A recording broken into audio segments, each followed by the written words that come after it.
membuat kesepakatan kelas biar terjadi budaya positif di kelas kita. Nah, begitupun dengan kegiatan kita hari ini. Sebelum kita memulai kegiatan, lebih baik kita buat dulu kesepakatan diskusi kita pada hari ini, apa yang boleh dan apa yang tidak boleh dilakukan. Nanti saya bagikan kertas ini, teman-teman silakan tulis apa yang mau kita sepakati untuk kegiatan diskusi hari ini sebelum saya memulai paparan.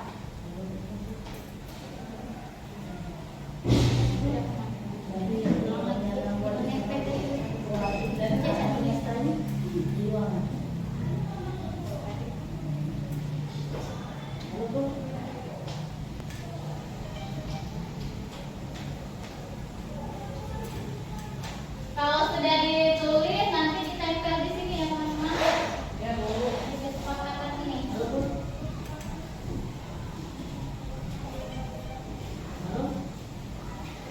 Tapi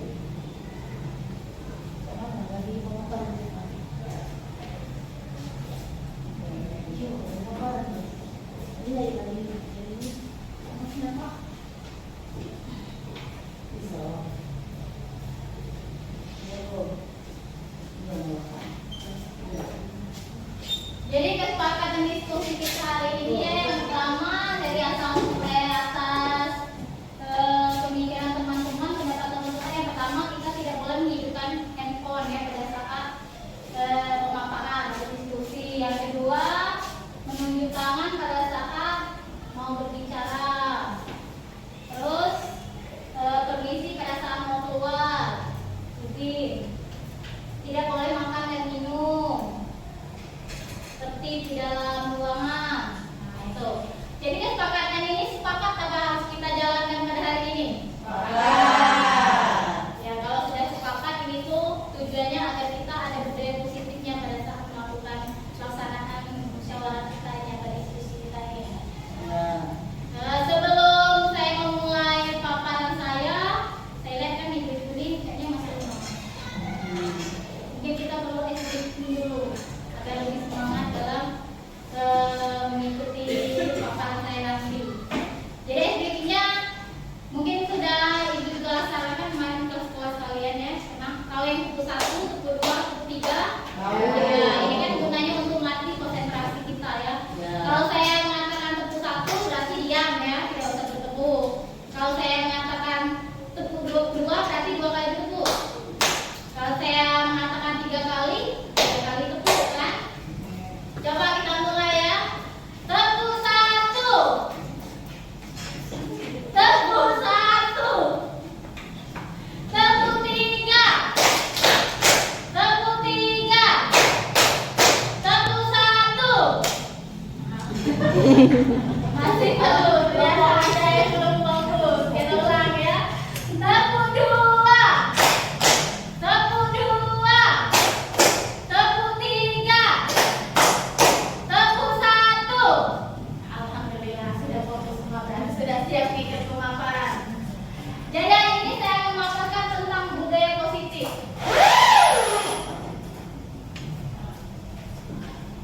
Jadi sebelum saya mulai, saya ada quotes ini.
kurikulum Merdeka sekarang.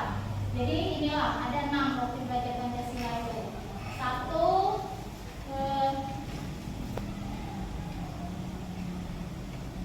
beriman dan bertakwa pada Tuhan Yang Maha Esa dan berakhlak mulia, berkebinekaan global, inovatif, kreatif, mandiri dan gotong royong.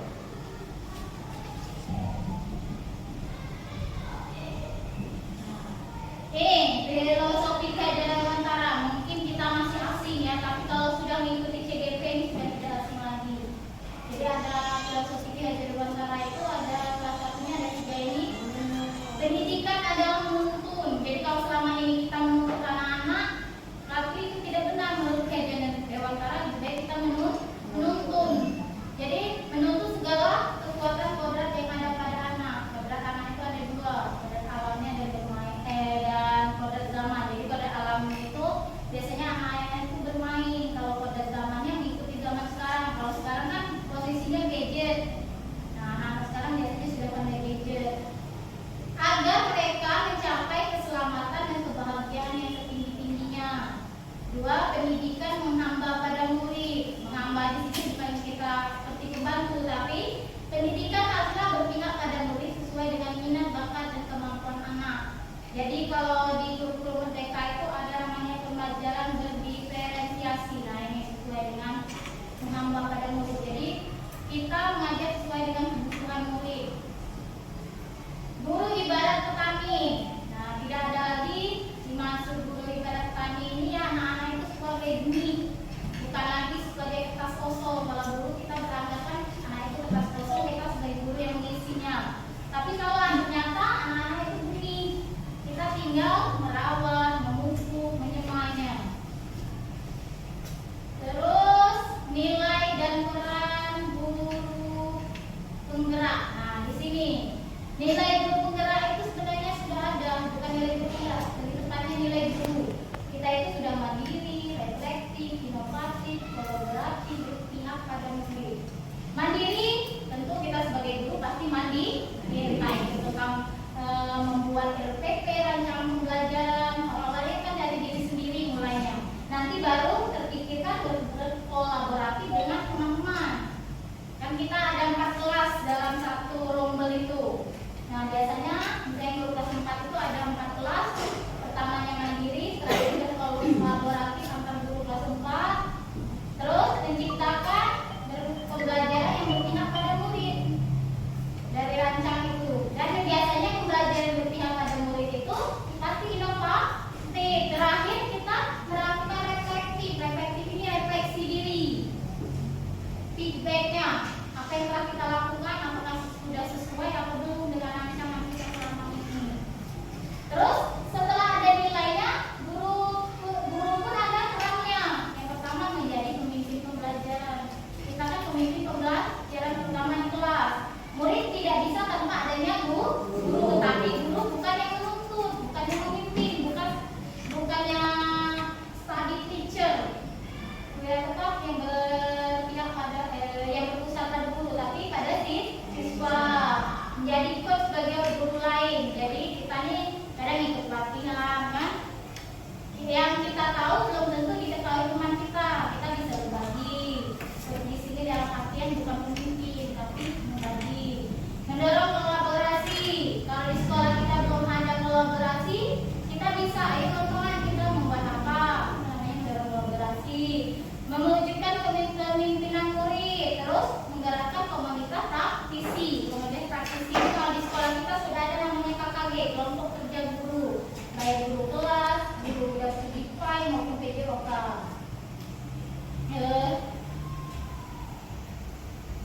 Terus dari kita memiliki nilai dan peran tadi, biasanya kita memiliki visi pribadi. Nah, kita kan sering di awal sebelum tahun ajaran baru biasanya membuat visi sekolah. Nah, visi sekolah itu sebenarnya tercipta dari visi pribadi kita masing-masing. Visi itu kan impian kita, pengen siswa yang seperti ini, seperti itu, ingin terwujudnya siswa yang misalnya cerdas, unggul. Nah, inilah dalam membuat visi itu kita harus menggunakan pattern Bakja ini namanya. Buat pertanyaan dulu, ambil pelajaran, gali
padi misalnya hanya dapat menuntut tumbuhnya padi. Dia dapat mempelajari psikologis tanam, memelihara tanaman padi, memberi pupuk dan air, membasmi ulat-ulat atau jamur-jamur yang mengganggu hidup tanaman padi dan lain sebagainya. Nah, jadi ini tadi yang diibaratkan benih dan guru sebagai tani tadi.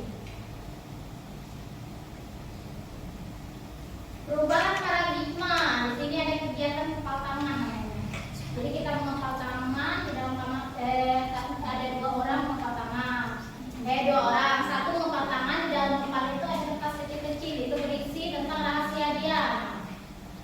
Jadi nanti itu bagaimana caranya yang tidak ada kepalan kertas tadi, minta bukakan di kepala yang mengepal tadi. Nah, itu. Apa yang terjadi? Di sini ada pertanyaan, apa yang terjadi kira-kira? Yang terjadi adalah ini ibaratkan anak-anak ya. Yang terjadi yang pertama, ini bisa jadi yang mengepal tadi guru yang nonton murid, bisa diutamakan. Bahwa kritik dan membuat orang merasa bersalah dengan menguatkan karakter. Terus membuat semua pengalaman positif, efektif dan bermanfaat. Terus bahwa orang dewasa memiliki hak untuk memaksa. Jadi kalau yang mengepal itu diibaratkan nomor 1, 2, 3, 4. Kalau yang satunya yang tidak mengenggam tadi diibaratkan nomor 5. Dia bisa memaksa. Tapi kalau apakah berhasil dengan memaksa? Kalau sesuatu yang dipaksakan itu tidak enak. Jadi kita bisa membujuk misalnya dengan siswa, tidak harus dengan memaksa. Nah, di sini ada perubahan paradigma stimulus respon dan teori kontrol. Di sini ada pertanyaan, bisakah kita mengontrol seseorang? Kira-kira bisa tidak? Jadi siapa yang bisa mengontrol? Iya, benar sekali. Yang bisa mengontrol diri kita adalah diri kita sendiri, tidak bisa orang lain. Di sini stimulus responnya, kita mencoba mengubah orang agar berpandangan sama dengan kita. Tapi teori kontrolnya, kita hanya bisa memahami, tidak bisa. Terus perilaku buruk dilihat sebagai suatu kesalahan. Tapi di teori kontrolnya, semua perilaku buruk itu pasti ada alasan. Jadi orang itu pasti berbuat karena ada alasannya, baik salah ataupun benar. Orang lain bisa mengontrol saya, tidak bisa mengontrol diri Anda atau mengontrol orang lain. Saya bisa mengontrol orang lain, tidak bisa mengontrol orang lain. Teori kontrolnya, pemaksaan adalah pada saat tujuan gagal. Di sini teori kontrolnya kolaborasi dan konsensus, menciptakan pilihan-pilihan baru. Jadi tidak perlu dengan pemaksaan, tapi bisa dengan kolaborasi berbicara. Model berpikir menang atau kalah. Model berpikirnya menang.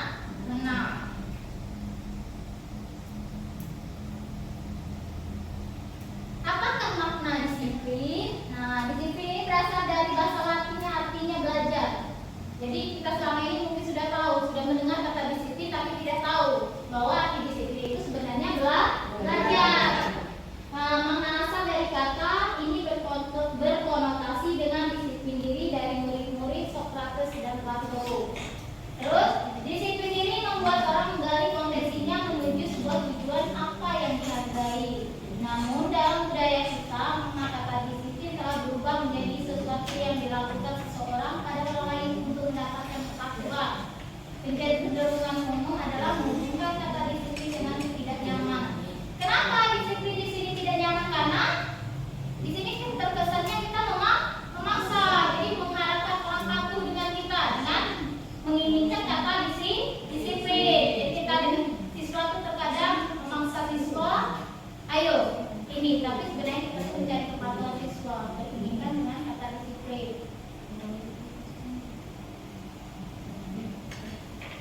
Teori motivasi perilaku ini ada 2, internal dan eksternal. Jadi motivasi eksternal di sini ada 2, misalnya contohnya untuk menghindari ketidaknyamanan atau hukuman. Apa yang akan terjadi apabila saya tidak melakukannya? Terus ada lagi yang kedua, untuk mendapatkan imbalan dari orang lain. Misalnya apa yang akan saya dapatkan dari yang saya lakukan. Terus yang internalnya, untuk menghargai diri sendiri, menjadi insan sesuai harapan kita. Saya akan menjadi orang yang seperti apa bila saya tidak melakukannya. Yang bagus menurut kalian motivasi ini dari eksternal apa internal? Kira-kira Motivasi ini bagusnya internal apa eksternal? Motivasi ini dari internal, berarti dari diri sendiri. Sedangkan kalau dari eksternal itu kan dari dorongan orang lain. Jadi kita harus memulai motivasi itu dari diri sendiri dulu. Nah, merdeka. Menurut Hajar Dewantara, merdeka itu artinya tidak hanya terlepas dari perintah, akan tetapi juga cakap buat memerintah diri sendiri. Gitu. Di sini tentang budaya positif. Jadi budaya positif ini tercipta pertama dari peraturan kelas. Biasanya dalam suatu sekolah itu adanya aturan kelas. Dari aturan kelas kita membuat keyakinan ke kelas. Dari keyakinan kelas, kalau sudah terlaksana semua di kelas, biasanya akan membuka lingkungan positif dan terciptanya budaya positif. Peraturan kelas pernah kan dibuat di awal pembelajaran?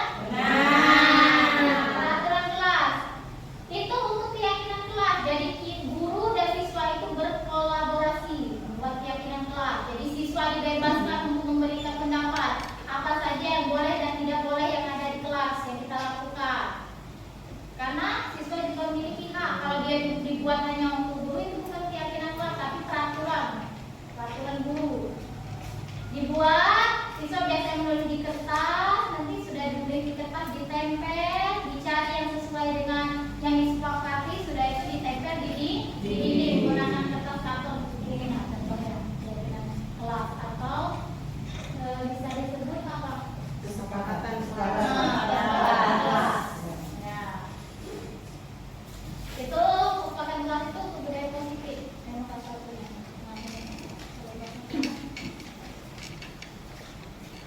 Nah, kegiatan pendalam keyakinan kelas. Di sini kan kita membuat keyakinan atau keyakinan kelas ini untuk adanya hormat, bekerja sama, diterima dan memiliki hormat. Kami meyakini bahwa sangat penting untuk menghormati semua orang dan orang milik orang lain. Terus bekerja, kami meyakini bahwa sangat penting untuk mengerjakan segala pekerjaan atau mengikuti kegiatan yang telah dituliskan.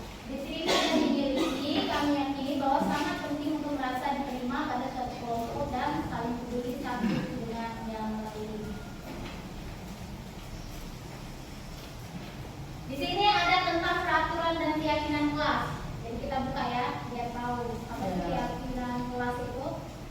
Jadi keyakinan ujung-ujungnya keyakinan kelas ini berhubungan dengan nilai kebajikan. Jadi nilai kebajikan itu nilai yang disepakati bersama lepas dari suku, bangsa, agama, bahasa maupun latar belakangnya. Jadi kelas kita itu biasanya berbagai karakter ya. Ada yang beragama Islam, ada yang beragama lain, ada yang bersuku bangsa dari Palembang asli, ada yang datangan. Nah, kita buat kesepakatan ini tidak memandang suku bangsa, agama, bahasa maupun latar belakangnya. Mau dari menengah ke bawah atau menengah ke atas, pokoknya disepakati semua disamakan. Nilai kebajikan ini ada kejujuran, keadilan, dan saling menghormati, belas kasihan, kesederhanaan, tenaga terhadap orang lain, kepedulian, toleransi, kesetiaan, kebijakan, dan kepedulian terhadap lingkungan. Jadi kita membuat biasanya kesepakatan kelasnya untuk memunculkan nilai-nilai kebajikan ini. Nah, di sini ada peraturan, terus ada keyakinan kelas atau nilai kebajikan yang dituju yang kita harapkan dari keyakinan kelas yang kita buat. Misalnya yang pertama, selalu kembalikan buku pada tempatnya, dilarang mengganggu orang lain, hadir di sekolah 15 menit sebelum pembelajaran dimulai, melakukan kekerasan, dilarang menggunakan narkoba, bergantian atau mengujian, gunakan masker, jangan berlari di kelas atau koridor. Menurut teman-teman sekalian, guru ibu-ibu ya, selalu kembalikan buku ke tempatnya, itu nilai kebajikan yang dituju apa? Kejujuran, disiplin, Disiplin, teratur, tertib,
bertanggung jawab. Bila yang mengambil buku, kamu yang bertanggung jawab. Itu namanya bertanggung jawab. Nah, dilarang mengganggu orang lain. Nilai kebajikannya. Tadi ada juga hiburan, keadilan, menghargai orang lain, bisa jadi ini menghargai orang lain. Hadir sekolah 15 menit. Apa yang kita kebajikan? Kita kan buat peraturan nih, ya, tidak boleh telat. Disiplinan. Tapi dia Tanggung jawab. Tanggung jawab. Dan tidak bisa menghargai orang lain, ini bisa juga kan menghargai gurunya. Dilarang melakukan kekerasan. Menghargai. Ya, coba menghargai kan nanti kita buka. Dilarang menggunakan narkoba. tanggung jawab. Tanggung jawab. Berganti atau menunggu giliran. Sabaran. Sabaran. Gunakan masker. Kesehatan. Jangan main keras sama koridor. Selamatan. Akan kami buka. Keamanan. Coba jadi kembalikan buku itu tanggung jawab. Nanti kalau kita buat yakin kelas ini kita harus pikir apa ini sesuai nilai yang ingin kita tanamkan ke anak. Jangan masih comot. Ayo setuju sepakat. Tapi ada nilai kebajikan yang ingin kita terapkan, ditanamkan di anak. Bukannya datang 15 menit itu bukan berarti memenuhi aturan, tapi di situ nilai kebajikan kita. Ini kan yaitu dia bisa menghormati orang lain dan berkomitmen. Terus dilarang mengganggu orang lain. Kita kan biasanya tidak boleh mengganggu teman di keyakinan kelas itu. Berarti kita secara tidak langsung ingin menanamkan rasa hormat ya pada orang lain dan diri kita sendiri. Dilarang menggunakan narkoba, kesehatan. Biasanya anak-anak kadang dilarang merokok, padahal dia tidak merokok, tapi dia membuat di keyakinan kelas itu dilarang merokok. Tapi ini bisa untuk kesepakatan sekolah, keyakinan sekolah kan. Dilarang melakukan kekerasan, keselamatan dan juga menghormati orang lain. Berganti atau menunggu giliran, menghormati orang lain dan menanamkan nilai kebajikan yaitu kesabaran pada anak. Gunakan masker untuk kesehatan dan keselamatannya. Jangan berlari itu untuk keselamatan dan keamanan. Jadi dalam membuat keyakinan kelas ini kita harus mempertimbangkan nilai kebajikan apa itu yang harus ditanamkan. Jangan dibuat-buat saja. Nah, kita buat nilai tadi keyakinan kelas menumbuhkan nilai kebajikan itu, nilai kebajikan itu berhubungan dengan kebutuhan dasar manusia. Kita punya kebutuhan dasar, ada 5 ini kebutuhan dasar kita itu untuk seluruh manusia. Tapi tidak terpenuhi semua atau tidak. Jadi yang pertama bertahan hidup. Bertahan hidup ini berhubungan dengan kebutuhan kita ada 3. Primus, sekunder, dan tersier. Kita butuh makan, minum, pakaian, rumah, dan barang mewah. Nah ini untuk bertahan hidup. Terus kita butuh tidak cinta, rasa memiliki, dan memiliki. Ya, cinta kasih sayang. Terus kesenangan, penguasaan, kebebasan. Tinggal apakah sudah terpenuhi tidak semua kebutuhan ini. Kenapa bertahan hidup diletakkan di tengah-tengah? Karena yang paling utama. Biasanya kalau yang di tengah ini sudah terpenuhi, maka akan timbul cinta kasih sayang, akan senang, akan merasa bebas dan akan merasa penguasaan. Tapi apabila yang tengah-tengah ini mengalami kekurangan, maka akan berdampak pada empat kebutuhan lainnya. Ingat dari semua ini? Cinta, wanita cinta. Luar biasa. Tidak, istri kebutuhan dasar manusia ada ilustrasi. Tahun ini Doni genap usia 13 tahun. Ia senang sekali ketika ayahnya mulai mengajarkan cara menyetir mobil. Setiap akhir pekan dia berlatih menyetir. Ia terlihat senang sekali berlatih sampai akhirnya ia bisa menyetir mobil dengan baik dan lancar. Ketika ibu bertanya kepada Doni, apa yang buat dia ini bisa menyetir mobil? Ketika jawaban Doni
Kira-kira menurut teman-teman atau ibu-ibu ini hukuman atau termasuk sanksi atau konsekuensi? Berarti kita dapat bedakan mana sanksi mana hukuman.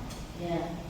Mencatat 100 kali dari dalam buku kalimat saya tidak akan terlambat lagi karena terlambat ke sekolah. Ini termasuk konsekuensi atau hukuman?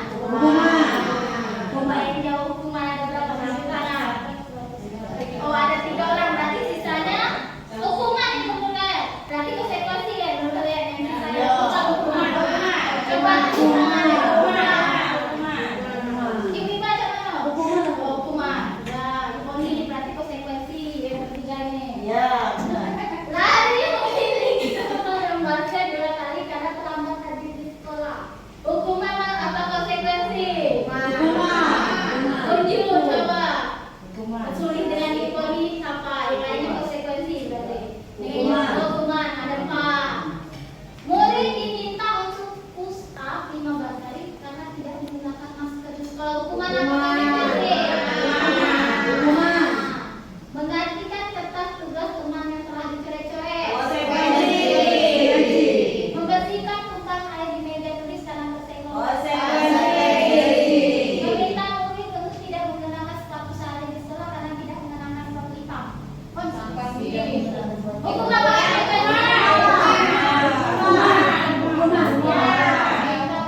Terus lanjut dengan pengambilan 2 kali karena terlambat. Ya saya banyak terjebak di yang terakhir ini. Karena ada minggu yang terakhir ini. Kalau mencatat 100 kali ini termasuk hukuman. Karena apa? Apa hubungan mencatat 100 kali dengan terlambat? Kan kayaknya dan di sini hukuman ya.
manajer.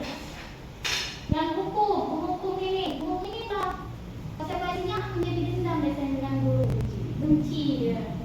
Makanya tidak boleh dendam. Kalau sekarang diterangkan di proses guru sebagai tentu. Terus kalau membuat anak salah, kita yang menggunakan akal kita atau sebaliknya anak dan memakai itu, karena membuat kesalahan itu sulit. Apalagi anak yang sekarang SMP SMA, apalagi dia masih bisa juga kalau SMA sulit. Teman, anak kita tergantungan dengan kita karena teman. Jadi apa-apa dulu tidak bisa menunjukkan ya dia masih kecewa kalau kita sebagai teman. Kalau nakal bisa melihat di kondisi kita. Nah yang bagus itu sebagai manajer. Jadi pada saat anak merasa melakukan kesalahan, kita berkolaborasi dengan anak. Jadi kita ada solusinya sama-sama. Tidak buru hukum. Kamu salah ini, hukumannya ini. Tidak tapi jadi kita cari. Apa sih solusi yang terbaik tapi dengan cara berdiskusi. Nah jadi kita tahu di kesalahannya apa yang harus dilakukan untuk menjadi kesalahannya. Nah guru berdua menghadap menunjuk-nunjuk menyakiti mimpi kalau hukuman. Misalnya sambil menunjuk masih melaksanakan hukum. Terus buat salah pertama mengatakan biasanya saja itu sebenarnya kecewa dengan kamu kata salah jadi bersalah. Terus teman buat alasan untuk muridnya. Ayolah kalau aku dikenalkan ini nanti ibu dimana salah. Ada saya kalau kita sebagai teman itu ayolah pikir kalau tidak pikir dia itu malu dong dengan kalau salah itu kalau kita sebagai teman. Kalau malu ini lingkungan buku kalau melakukan ini apa banyak orangnya.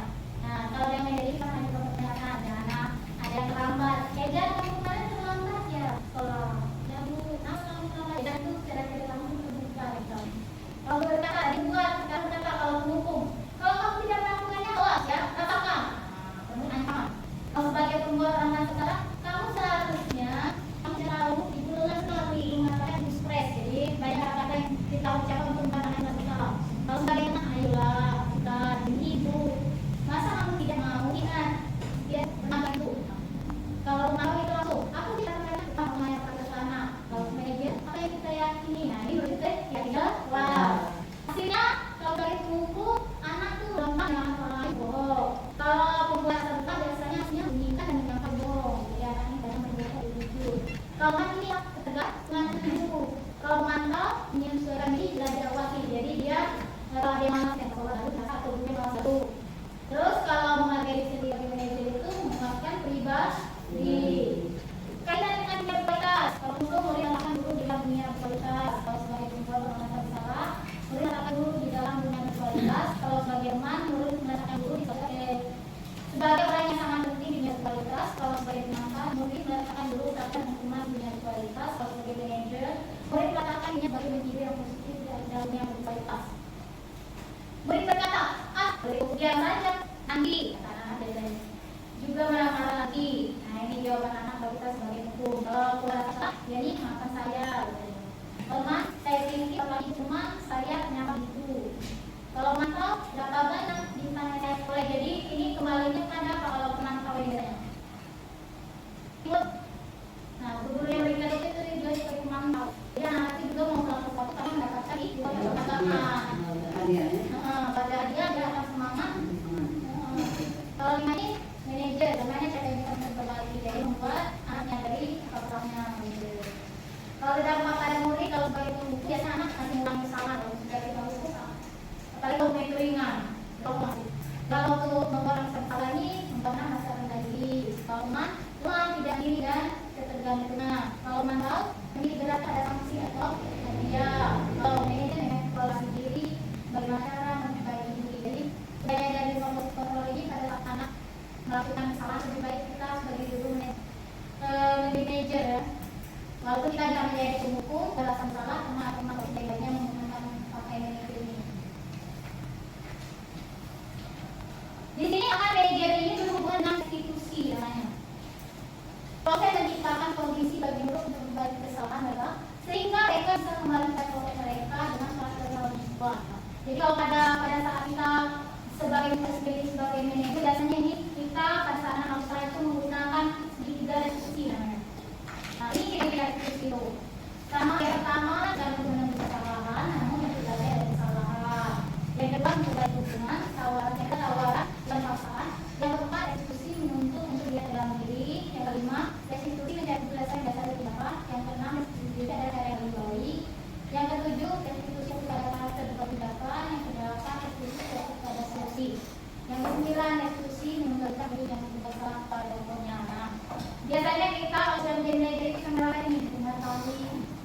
anak itu. Jadi ada langsung memutuskan apa sih hukuman yang diberikan pada anak. Pertama kita stabilitas dulu. Biasanya yang stabilitas itu kita memakai kata nih. Siapa orang pasti pernah bermasalah, kamu bukan satu-satunya yang bermasalah. Kalau dari situ kan mereka kata yang dulu. Kamu tentu punya alasan mengapa melakukan itu. Ada yang lebih itu dapat kamu juga.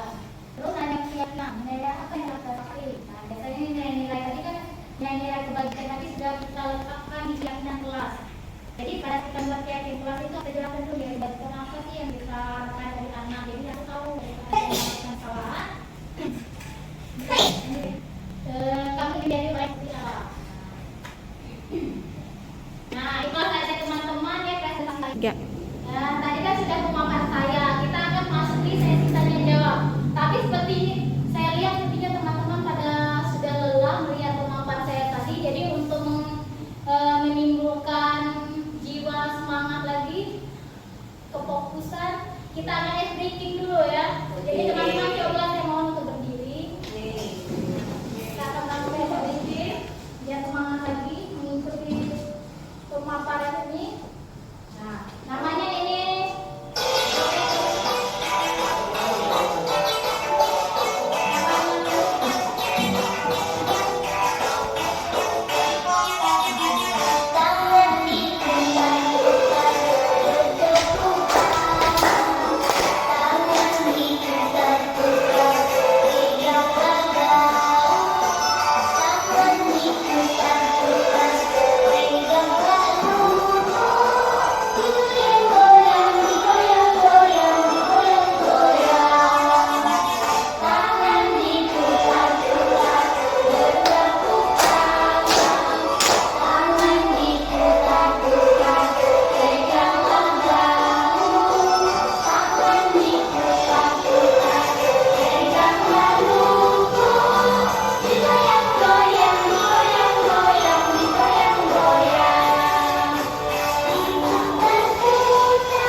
Terima kasih atas kesempatannya Bu Ana. Saya ingin mencoba sharing. Bagaimana cara kita sebagai guru agar bisa tetap menerapkan disiplin positif secara kontinu. Nah, jadi bagaimana cara kita sebagai guru atau bisa menerapkan disiplin positif secara kontinu? Kira-kira apa? Ada yang teman-teman mau menanggapi? Kira caranya biar kontinu. Kontinu itu berarti terus berlangsung secara terus-menerus. Iya, secara berkelanjutan. Mungkin kita harus konsisten gitu. Jadi tidak boleh menyerah. Jadi gagal, ayo buat lagi. Jadi sebenarnya kita sebagai guru itu sebenarnya konsisten kuncinya. Entah kita dalam pembelajaran, dalam menerapkan tadi budaya positif, kalau kita konsisten, artinya biasa ada tantangan itu, tantangan halangan rintangan itu pasti biasa. Namanya kita ingin melakukan perubahan tidak ke lebih baik itu. Tapi kalau kita konsisten, biasanya ada titik. Nah, kalau tahun ini keyakinan kelasnya begini, untuk semester depan berubah, ya itu namanya tidak konsisten dan itu tidak bisa menumbuhkan. Mungkin konsisten jawabannya saya. Mungkin teman-teman lain ada yang mau menanggapi? Mungkin itu saja Bu Sulis yang bisa saya jawab itu secara konsisten melakukannya. Terima kasih atas masukannya Bu Ana. Mungkin saya agak menambahkan sedikit. Tadi Bu Ana bilang katanya setiap konsistenannya setiap kelas setiap tahun harus sama. Menurut saya tidak harus sama karena setiap tahun kan kita berbeda orang, berbeda karakter. Jadi kemungkinan kesepakatan kelas pasti akan berubah seiring dengan siswanya juga berubah. Untuk konsistenan saya setuju karena sebagai guru juga mungkin kadang kita ada di atas, kita lagi di atas dan bawah, mungkin karena yang ini nggak berhasil kita sudah nggak bisa gitu, kembali ke cara yang lama. Tapi kayaknya emang harus lebih konsisten lagi. Iya, mungkin karena kata Bu Sulis, mungkin saya juga lupa kalau kita kan berkarakter ya, karakter jadi disesuaikan dengan karakter anaknya. Tapi menurut saya konsisten itu bukan di karakter, tapi nilai kebajikan tadi. Biasanya kebajikan yang kita terapkan itu hampir sama setiap ini pada anak. Dan sering kita lagi pengen anak bertanggung jawab, ada rasa jujur, menghargai orang lain. Nah, mungkin nanti di tiap kelasnya tinggal kalimatnya yang diganti-ganti. Tapi biasanya dari kebajikannya tetap sama. Terus ada lagi yang mau bertanya? Ya. Baik, terima Iya. kasih. Boleh saya akan menanyakan bagaimana apa manfaat dari disiplin positif itu? Manfaatnya ya. Dia Bu Puan ini bertanya manfaat dari disiplin positif. Jadi manfaatnya ini apa Bu Puan ini? Untuk keterampilannya. Iya. Merasa keterampilan. Itulah manfaat dari disiplin positif ini. Keterampilannya mungkin berapa ya? Balik ke diri. Nah, kembali ke diri kita sendiri, keterampilan diri. Itulah dari manfaat dari budaya positif. Boleh menambahkan nggak Bu? Oh boleh, sering mau menambahkan. Menurut saya diadakannya disiplin positif itu menumbuhkan tidak ketakutan kepada siswa. Karena setelah menerapkan disiplin positif yang biasanya tadi dihukum, karena jadi tidak tertanam kepada diri siswa itu kalau yang diberikan dengan guru itu bukan hukuman, tapi perhatian dan juga bekal untuk mereka nantinya. Ya, tapi yang kata Bu Sri itu mengubah acara siswa. Makanya selama ini kalau kekerasan siswa dia menganggap ini hukuman. Bukan, dengan disiplin positif ini dia menganggap ini cara guru memberikan kasih sayangnya, Iya. perhatiannya. Ya, terima kasih. Ya, terima kasih Bu Puan. Lanjut lagi Bu Ana. Ya, Lanjut lagi Bu. boleh. Semakin banyak bertanya berarti semakin hidup. Iya, betul. Ya, disiplin positif tadi kan contohnya kita membuat keyakinan kelas atau kesepakatan kelas. Itu kan kesepakatan kelas itu kan dibuat kolaborasi antara guru dan siswa. Nah, setelah disepakati. Nah, itu kan sudah disepakati oleh semua warga kelas. Nah, apakah perlu Bu kita membuat konsekuensinya apabila ada warga kelas itu tidak mematuhi apa yang sudah disepakati bersama? Konsekuensinya bisa, tapi itulah dalam bentuk disiplin positif. Kita tidak bisa memberikan hukuman kepada keyakinan kelas karena kita tidak boleh sebagai penghukum kan. Kita sekarang kan ingin menciptakan atau membudayakan disiplin dan budaya positif.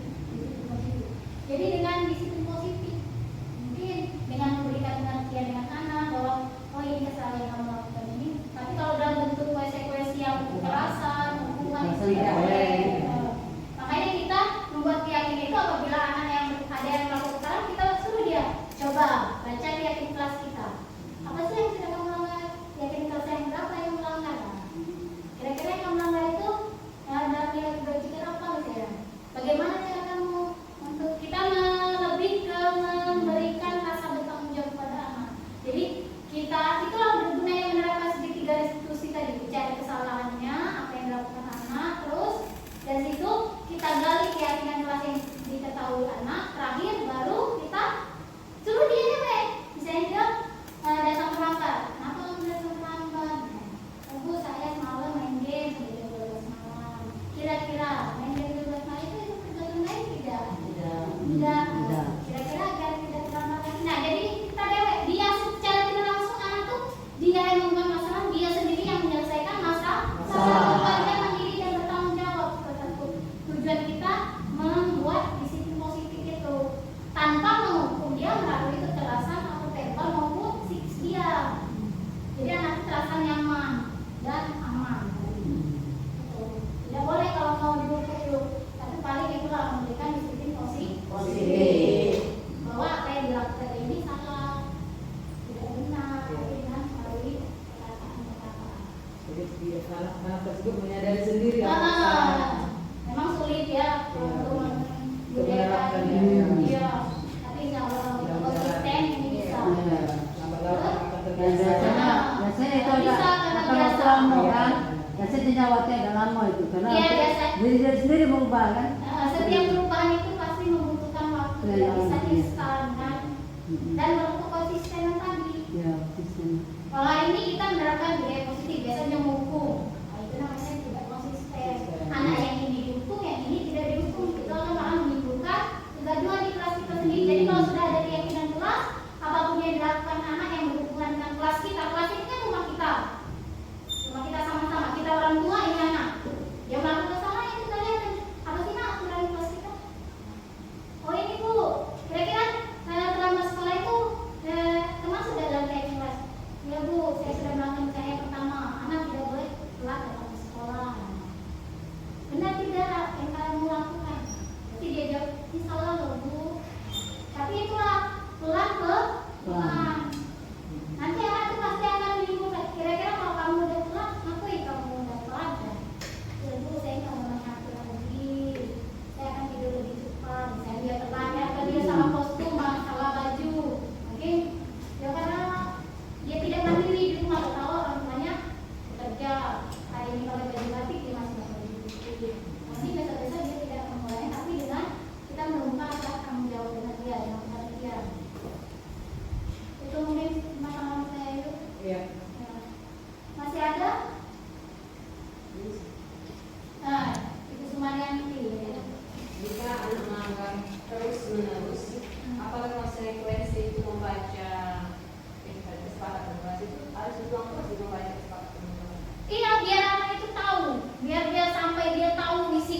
Jadi apa yang sudah saya paparkan mungkin teman-teman bisa menyimpulkan. Ya saya tahu apa yang saya paparkan masuk tidak ke kalian, nyampe tidak apa yang saya sampaikan. Ada yang mau memberikan kesimpulan? Ya saya boleh Bu. Nah, boleh. Iya.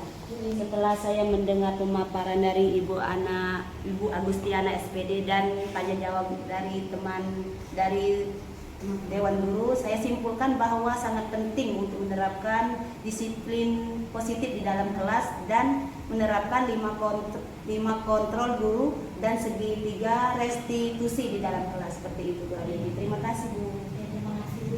Jadi guru ini memaparkan hari ini dia tahu apa itu disiplin positif, kalimat posisi kontrol guru dengan segitiga restitusi. Terus mungkin ada yang mau menambahkan kesimpulan kita pada hari ini, pertemuan kita hari ini.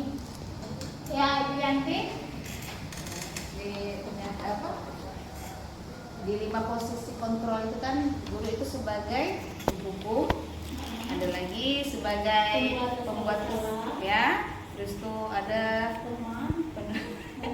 pokoknya sampai ke manajer. Jadi menurut saya itu memang betul kata Bu Ana, guru itu bukan sebagai pemukul tapi sebagai manajer. Jadi kita harus berkolaborasi dengan siswa untuk memecahkan suatu masalah. Jadi jangan jadi guru yang suka menghukum. Iya. Jadi jadilah guru itu yang manajer, yang mendekati siswa itu untuk memecahkan suatu masalah. Iya, benar sekali. Jadi kita tidak boleh ya, kalau tuh anak bermasalah kita langsung memponis dia. Kamu ini, ibu beri hukuman ini, tidak boleh. Tapi kita harus mengetahui dulu apa yang menyebabkan anak itu berbuat kesalahan, latar belakangnya, ditanyai, terus penyebabnya, kan baru bersama-sama berkolaborasi dengan siswa tersebut mencari solusi yang terbaik. Iya. Mungkin masih ada yang mau menyimpulkan?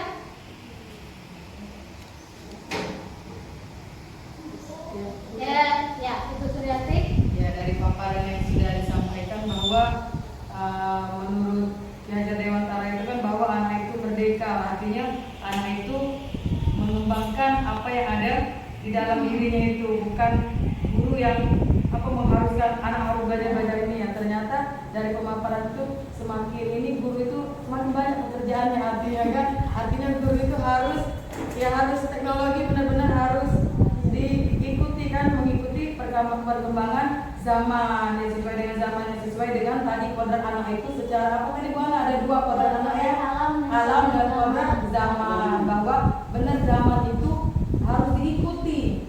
Kadang-kadang kita sebagai guru dan sebagai orang tua yang memiliki anak juga yang main HP terus, yang tidak boleh main HP terus, padahal itu memang sudah zamannya kan. Nah, artinya kita sebagai guru ini ya benar-benar harus banyak lagi belajar dan belajar lagi. Iya. Jadi kita sebagai guru itu harus berkembang. Iya, betul. Iya.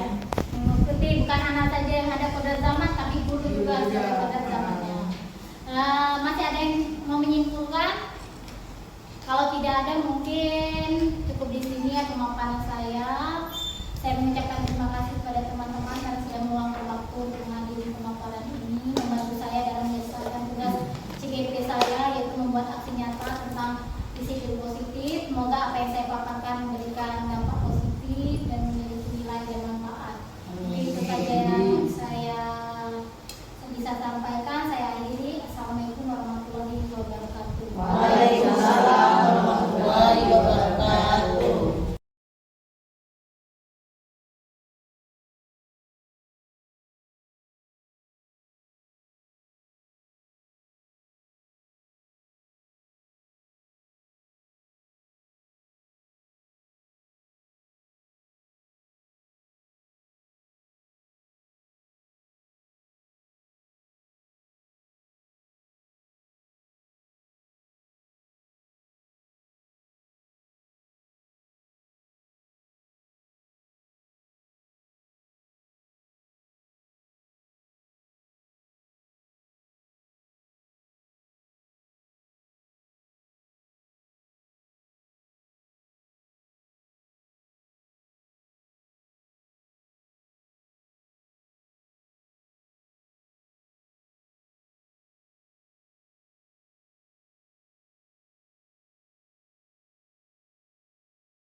kelas itu.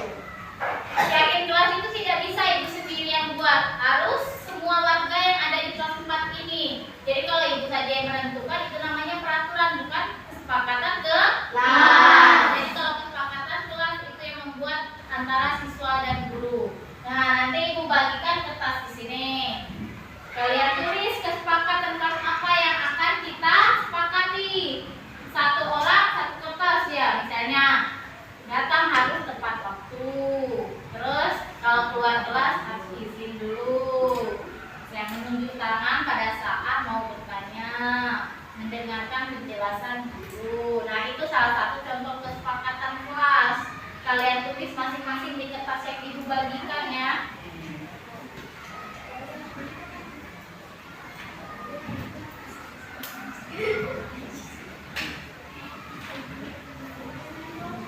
Kalau bagian sudah menulis nanti bisa ditempel di papan tulis kertasnya.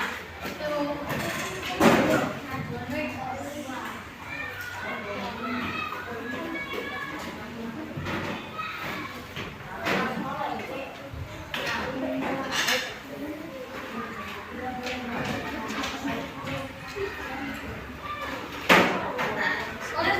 Tulislah yang sudah ibu bagikan, silahkan ditulis.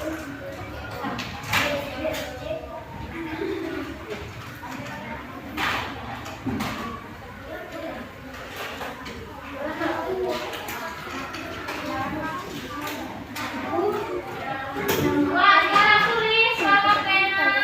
Tulis. Misalnya tuh. Tidak boleh. Saya memakai baju seragam sesuai aturan ini kan boleh. Buat.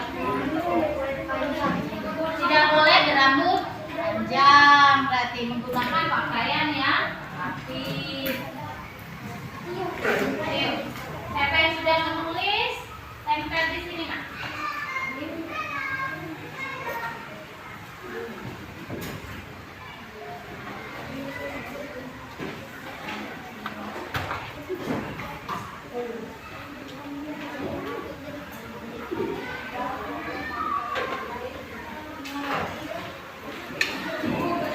Ya, satu saja buatnya.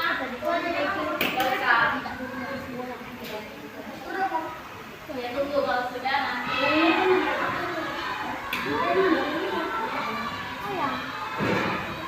Ya, dibuat.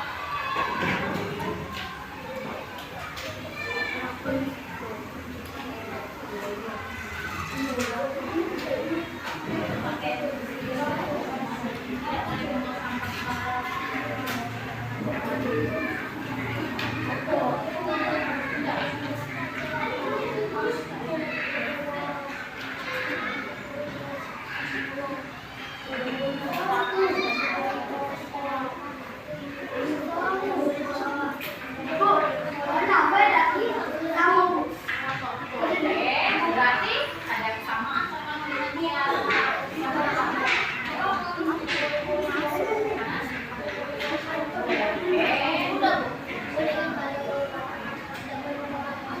Boleh, tidak boleh membawa HP ke sekolah. Tunjuk tangan yang mau bertanya. Apa? Hah? Tidak boleh tadi teman. Boleh, tulis. Hah? Pakai baju rapi boleh. Ayo Rizky. Sudah? Ada yang belum? Ini kelompok ini sudah? Kalau sudah, kelompok ini dulu tempel di sini. Satu. Baris. Ayo, maju ke depan. Gantian ya, kita Pino. Ayo. Ayo.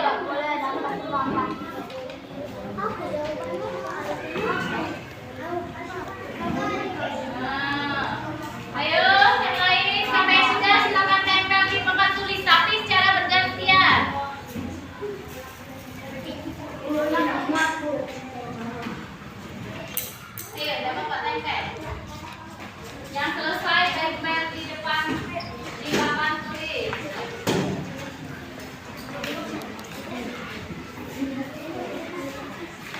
Begitu. Nah, ibu ngomong tadi kan satu-satu ini langsung.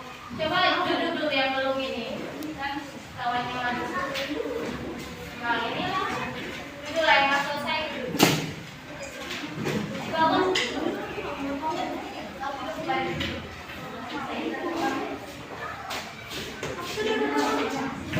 Kalau yang selesai dulu ya.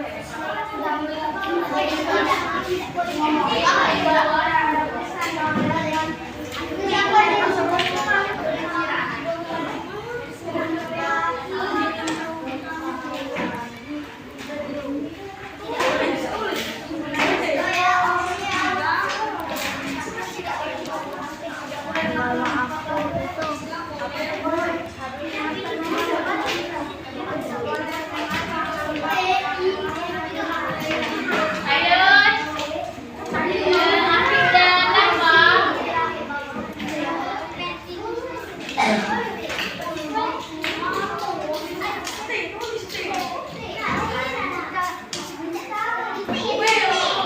Coba perhatikan ke depan. Di sini kalian telah menulis kesepakatan yang akan kita sepakati di kelas kita. Ada yang menulis.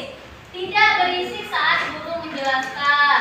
Harus memakai baju rapi. Masuk harus tepat waktu.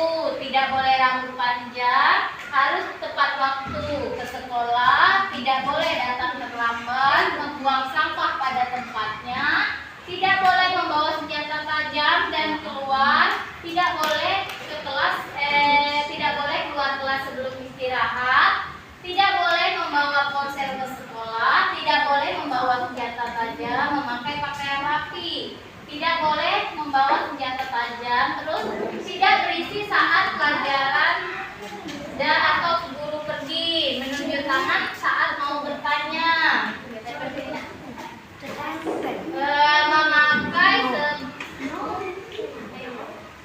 Memakai sepatu berwarna hitam. Terus tidak boleh membuli teman, mendengarkan kata-kata guru dan mematuhi aturan, mengangkat tangan atau izin ketika ingin keluar kelas. Tidak boleh terlambat ke sekolah. Tidak boleh makan dan minum di kelas saat jam pelajaran. Tidak boleh minta kepada